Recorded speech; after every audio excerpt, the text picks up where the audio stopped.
Welcome everybody to the restart of the podcast, Mahogany Thoughts. I am the host, Dr. Terrence Duncan, and this is actually a live recording as well through video, which will be placed on the YouTube channel. Wanted to restart this season. I think now is the appropriate time. When we do go back to our regular episodes, we will have the co-host, Terry Butler, as well as the other co-host, Charlotte Spicer. They'll be in and out on rotation whenever their schedule permits, but I think now is the time to get back into the action, to be able to get back to recording, as well as being able to get back to sharing not only our thoughts, but also the thoughts of some of the guests that we'll have lined up for the second season. I wanted to share personal reflection for this particular episode and recording because I think it's very important to capture some of the thoughts, some of the ideas that I had over the last several months since our last recording, which was focused on mental health. We actually had a panel discussion with several very talented Black mental health specialists, and we had last talked about Ahmaud Arbery and everything that was going on with that. And so I believe maybe not even a week or two later, the incident with George Floyd occurred, and all the protests and the civil arrest started to begin, as well as some of the heated rhetoric that happened. And I usually take things in stride. I'm pretty much a laid-back, nonchalant person, but I was really disturbed and a little bit annoyed by some of the comments. Not really, not so much so for, like white individuals who may look negatively at some of the events that have transpired, but more so about the animosity and just some of the back and forth that I saw amongst our own people. Some of the groups that I was associated with, I pulled myself out because it became more of a who's more pro-Black than you. And so, not only just that, but just, the pandemic was going on. And, I'm an avid reader. I'm always researching. I'm always looking up something. If there's something I don't know, that is more likely something I'm going to look up to, because I like to learn. So one of the things that I read was that you need to get off social media as a refresher, because everything at the time was either COVID related, still is COVID related. It was about politics, mainly Donald Trump, and everything that goes along with that. And then also with the civil unrest. So as a individual, it was just, I'm not going to say it was overwhelming, but it was just time just to take a step back. So the first, I proposed to myself to do it for 30 days. The 30 days wound up being almost a little bit over 4 months. And so I learned a lot about myself during that time, and I actually encourage others to just take a step back and just to be able to look at themselves in the mirror, reflect on family, reflect on their close friends if possible, because there was a lot of things that I was able to do that not only benefited myself, but also provided a lot more perspective as to what I can do for others, particularly in the Black community. So in that time, I was able to do a keynote speech on diversity and inclusion for the O'Fallon Shiloh Chamber of Commerce. I was actually named to the United Way Board of Directors, and I also was named a subject matter expert with Liberty University in healthcare economics, as well as obtaining a position with the University of Phoenix as an associate faculty in the Doctor of Healthcare Administration program. And during those times and stuff, I was very blunt. I was very straight up. I was very real and very organic about what my goals were, in my collaborations with these particular entities. And I was very vocal, about what was their goals or what was their response to some of the issues. And I really didn't expect too much as far as really an outline plan or anything like that. That's fine. But in hindsight, I look back at it because I was able to say, I think one of the questions was dealing with healthcare disparities, or actually what was the biggest challenges in healthcare. And, I spoke not only just the current issues of healthcare disparities related to COVID, but also just the literature and the research showed that there was significant disparities across the board, whether it was from diabetes, from individuals that was on dialysis, from heart disease, mental health issues, suicide rates for Black teens, food deserts, and just the list goes on and on. So when I did tell these stakeholders, that I was interested in collaborating with them, I said that the biggest thing was that if you was not going to be on board for this particular project that I was going to work on, then I'm going to just keep doing what I'm doing. And I was very unapologetic about it. And, it was a blessing. I was able to get those opportunities, but, I realized that there was still work to do. So when Breonna Taylor's incident occurred, actually it wasn't the actual incident itself, but more so of the so-called indictment. I was on the fence about coming back to social media. I was actually really just enjoying, the time reconnecting with friends, loved ones, very close associates, developing new opportunities and relationships. But, I just realized that, over time that I have a responsibility and obligation to do something that is bigger than myself. And there's something that's bigger than my family and something that's just bigger than my immediate surroundings and my immediate friends. So, because of that, I've made a conscientious decision to not only get back to do podcasting, but to also to make sure that, I'm always going to be in the forefront of advocating, not so much being an activist, but advocating for, equality issues across the board, but also know that I and others who look like me, they're in a similar position, that we should realize that, the change that needs to happen really has to happen with us. So we can talk about all the legislation that could occur. We could talk about what businesses can do, but it's really incumbent upon us to make those changes from within. So for myself personally, I made a pledge to do several things going into 2021. Health, good health willing, but some of those pledges would include that I'm going to start a scholarship fund aimed at putting scholarship opportunities to young Black men in low-income communities.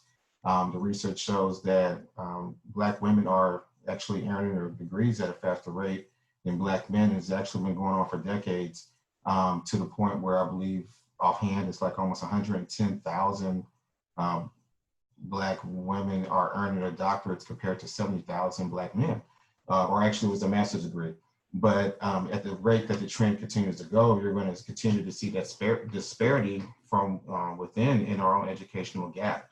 So not only do you have that issue, but you also have, just job placement issues. We also have a lot of misinformation out and about entrepreneurship. And what we see also too is a lot of individuals who are trying to create businesses and they're not really succeeding. So the reality is that the average Black business creates $54,000 annually. This is all Black businesses. It's not just the ones that you see on Snapchat or Instagram or Facebook, Twitter, or whoever and stuff. But every Black business that's created collectively are earning $54,000 a year. The median household income is $61,000 a year.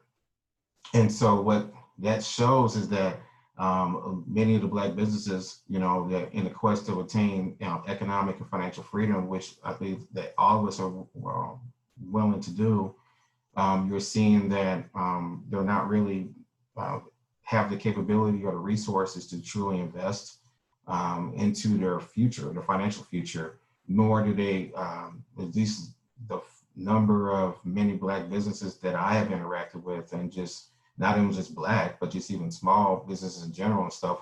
The majority of them don't even have the actual knowledge of basic taxes or how to really protect their businesses or how to handle risk management.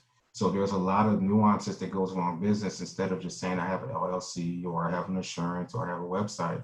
But I've also fell into that trap as well. But what I do aim to do, outside of just speaking in the best interest of being an African-American male, is to take a lot of those talents and start bringing those talents back to the community.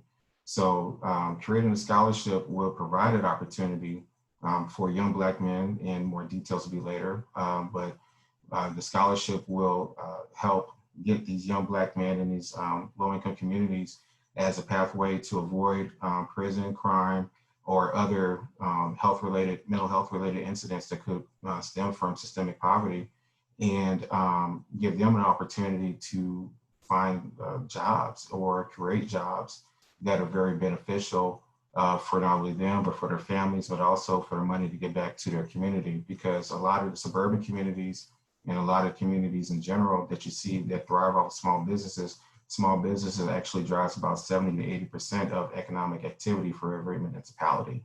And so if we are creating a lot of solo entities or a lot of single member LLCs, or just, jobs, they're not creating a lot of opportunities for others, then all we're doing is continuing to perpetuate the cycle. So that's one of the ways that I'm going to contribute back to the community. The other way that I'm going to contribute to is that I'm going to actually start donating to HBCUs, and with the hopes of just hopefully that money starts landing into capable Black men and young Black men and women, to whether it's improving their education or to make investments into technology or scholarships or whatever the case may be. I think it's better off to rather cut a check to an HBCU, knowing that it's going to go to Black hands to help be able to reinvest into education instead of putting money to the IRS, because we can control a lot of ways of how we're going to allocate our deductions in a manner that's beneficial for those who are in the community.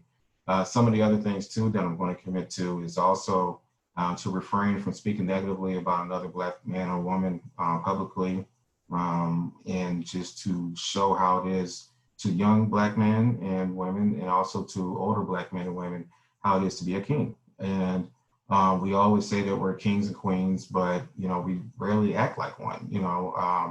Through not all of us, but a fair number of us. We say that we act like a king, but we don't take the steps to rule a kingdom. And so what we are is that we just rule in spaces of land, but there's so much more opportunity for us to have. And so when people do look at me, not only do they see a Black man with locks, or a very educated Black man, or I guess a successful Black man, whatever you want to, adjectives or adverbs or superlatives you want to throw. I want them to look at me to know that if somebody else that looks like me is coming, for a job or to do public speaking or do some kind of networking or community outreach, that they're just as capable, because a lot of the images controlled by the media for historically over the decades have shown images like myself as criminals and mugshots and a menace to society or a threat. And I remember when I was bald, it was the same thing. When I had a bald head, people, I was profiled a lot, and a lot of people told me I couldn't do this and do that, just because I had my haircut. And so now it's amazing that, we still in 2020, or even as late as last year, people are still getting their locks cut, at high school. And you're not getting a job because of their name or because of their hairstyle or just the darkness of their skin, or even just the complexion of skin in general. So, or even just being typecasted into particular roles. And we actually do this amongst ourselves too. So positive imagery, it starts with each and every one of us. And so, one thing that I do publicly is just going to be better, and just how I interact with others, and just tell people I love them more, and or just tell people I appreciate them, or even when I see a young Black family, or just young Black people, and just Black people in general, just say, hey, how you doing? Just go back to the way things were back in the day when we used to speak to each other all the time, and just kind of lead by example, and hopefully others will follow. So the podcast is really going to be interesting this time around, because I have been working on a book, and it's called the Mahogany Legacy Project. The book so far is, I think it's about maybe 210 pages, but it is actually covering over a lot of topics, and it's not just writing over the same stuff over and over again that we pretty much know. What I'm actually providing is actually evidence-based research and information, and translating it to viable opportunities for public policy, for collaborations with key stakeholders, stuff that we can do within our community, and just really open our eyes on so many significant economic, social opportunities that can occur. And I'm a firm believer of not focusing on social economic, but on economic social, because without the economic, you cannot get to the social. For so many decades, we have been focusing on social economic, and I think it's, you know, the time to be able to look at things differently and saying, how are we going to economically solve our problem? And we as a community need to start embracing economics more and understanding what economics is about. So it's not about how much money that you have. It's not about how you're living or the type of house or the car, what you're wearing. But a lot of it is, you know, what are you doing to empower your own base, your own community? And so a lot of my efforts and energy is also going to go back to that. So what makes me qualified to speak on it? You know, just life, you know, personal life experiences, you know, something about myself that, you know, if you have not read my first book, The Four Fifths of Holistic Growth, which I got a little sign back there, you know, I talked a lot about my past. And I think it's really imperative to talk about my past to understand why I'm doing the stuff that I'm doing today. Because if I can do it, I really firmly believe that other people can do it as well. So again, I try to walk and lead by example, and not just being a fictitious character who's just going to come in and out of you know, certain situations and not really that much relatability. And if there's something I don't know, I'm always going to try to learn or try to find people to help explain things to me, because I know I don't have all the answers. But when I, you know, one thing about me is, you see, I have my degree posted back there for those who've seen the video. I do have a doctorate in business administration, but, you know, before I got to that point, you know, my life was full of pit stops, speed bumps, adversities, you name it, I had it. So I had you know, I flunked out of college twice. You know, I was going to school back in the 90s or 2000s or whatever. And I went back to school. I didn't get my first degree till I was 26. And then, you know, I lost my job at 29. So I had to basically start all over. I was working on a master's at the time. I didn't know what the hell I was doing. And so I got my master's, and then, you know, I had a really, you know, I had a cool job in the insurance industry for a while. Wasn't paying it much, but it was still a nice little job. But then I started struggling with alcohol. I really started, you know, struggling drinking. You know, I just a lot of bad things was happening in my life, you know, in my mid 30s. And I really lost my way, and I lost my direction, and I, you know, almost lost everything, you know, including my life, you know, because I just really had a hard time putting a handle on drinking. And I was, you know, and unfortunately I have lost, you know, loved ones from alcoholism. So, you know, after my second uncle had passed from alcoholism, just speeding up, you know, looking to the future. I mean, when my second uncle passed from alcoholism, that really opened my eyes in a lot of ways and stuff. So, you know, it just, you know, really just kind of really dialed it back, and just being more mindful and taking care of my body and taking care of my mind and my spirit, and even associations. But anyways, I struggled with that. And then I went to school for my doctorate, and I just had a hard time with that as well. So I actually took a year off. And, you know, every time, you know, the reason why I bring that up is because every time I had I guess, a crossroad in my life, you know, I could have easily just threw my hands up and just walked away. But I just kept banging, and I just, you know, I believed in myself in one way or another, no matter how hard it was and stuff. And one thing I tell my sons, and like I tell my friends, you know, like 90% of life that we go through is going to be hardship, struggles, adversity, deaths, very unfortunate situations. You name it, it's going to happen. You know, you're going to have a lot of failed relationships. You're going to lose friends.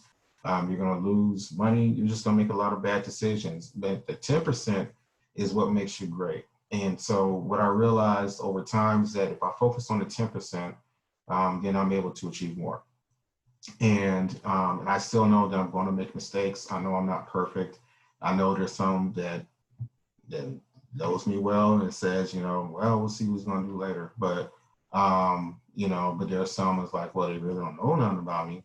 But I just want to really underscore the fact that, you know, I'm 44 years old, just turned 44 on the 12th. And it really is, this year I really reflected on a lot. I lost one of my best friends, had a cousin that just got murdered not too long ago.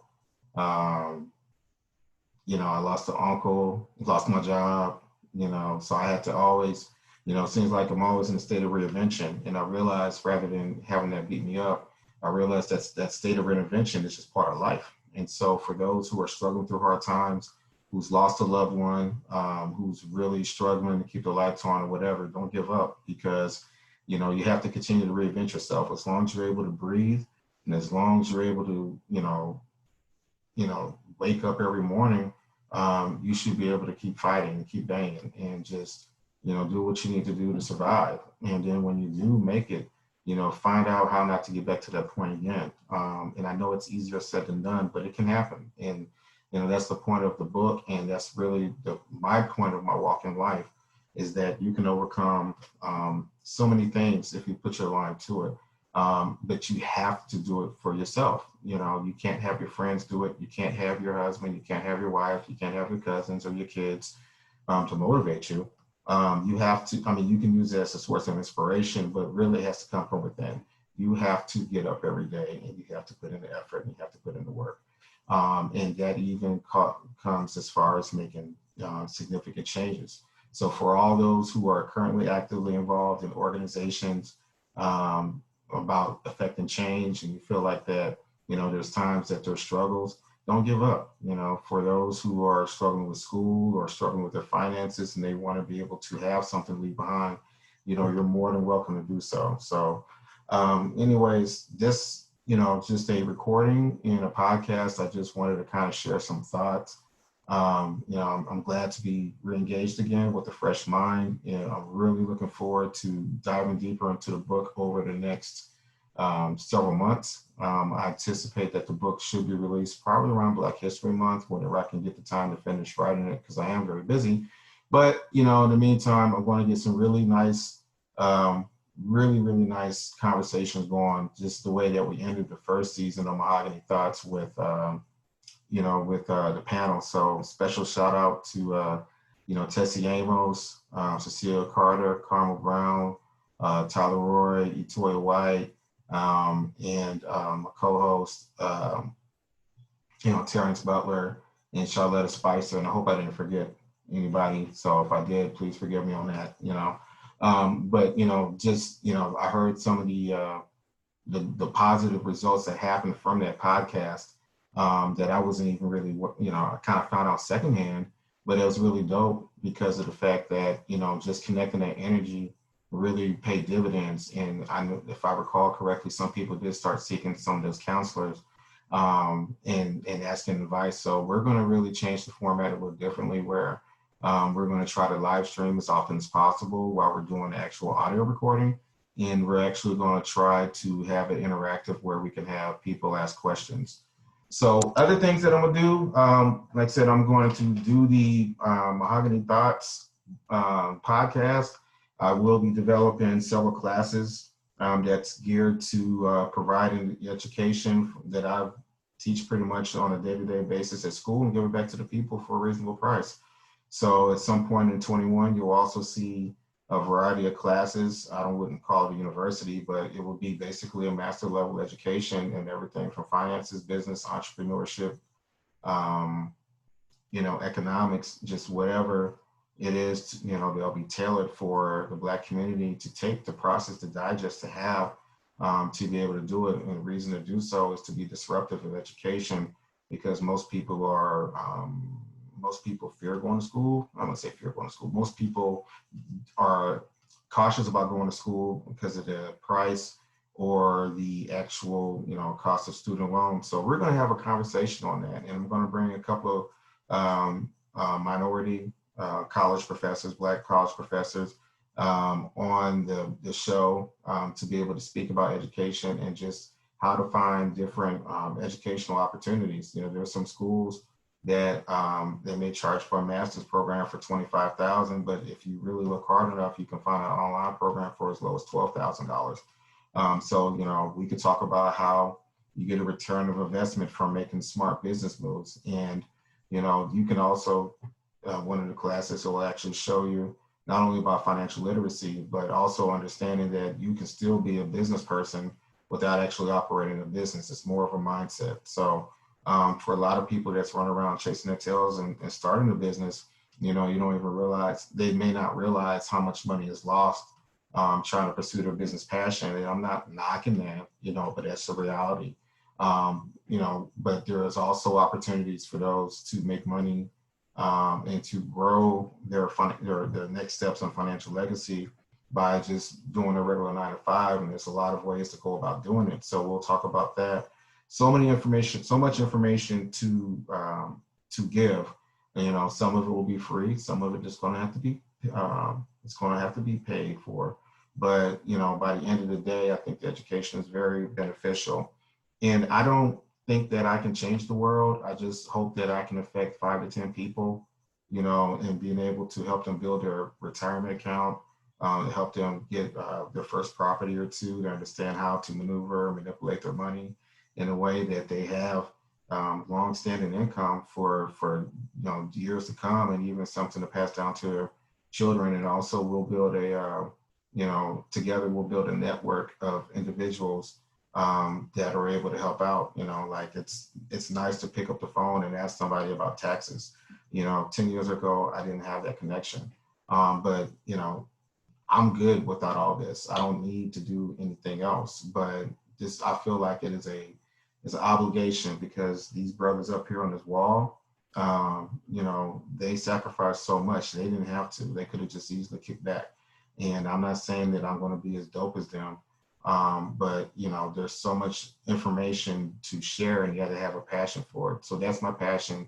That's the reason why I got back on social media, and this is the reason why I'm actually getting back to the podcast. So thanks for listening on this solo podcast, and also watching the video. I've probably been rambling, but that's okay though. I'll get better with that over time.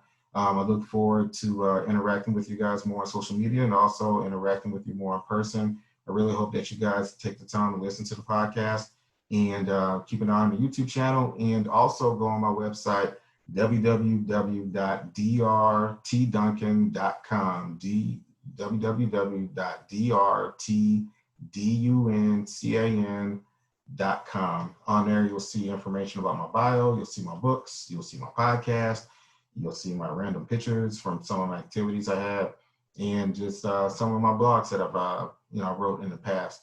So looking forward to a good time in 21. Looking for being able to share some information. Next week we'll have Nicole Nelson. She's actually the executive director for Equity Legal Services. So we're going to talk about, and I'm actually the president on that board. We're going to talk about her role with Equity Legal Services, how she got there, and what social equity means in a legal setting, and some of the steps that she's trying to do from a grassroots movement, because I think the grassroots movement has an opportunity to be more disruptive and create more innovative change than you do with larger organizations. So it's pretty cool to have her on there.